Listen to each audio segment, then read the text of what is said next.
আল্লাহ তাআলা জানায় দেয়, এ আমার বান্দা, যারা সুদ খাও, যারা সুদ খাইতাছ শুনিয়া নাও।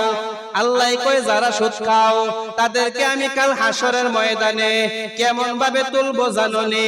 শয়তানের গুড়া খাওয়া পাগলের মতন। আঙ্গর দেশ পাগল আছে নি? পাগল নাই?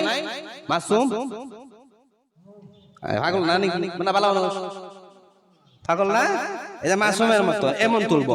কারা কারা মাসুমের মতন ওইবার ইচ্ছা আছে আর সুদের কারবার করো, আর যারা ইচ্ছা নাই তারা বাদ দেওয়া লাগবে।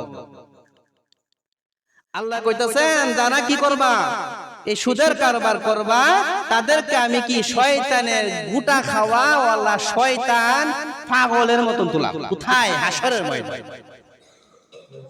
আমার কথা আল্লাহ কইছে, বিশ্বাস না হইলে সূরা বাকারার এই 275 নম্বর আয়াতের তরজমা দেখেন,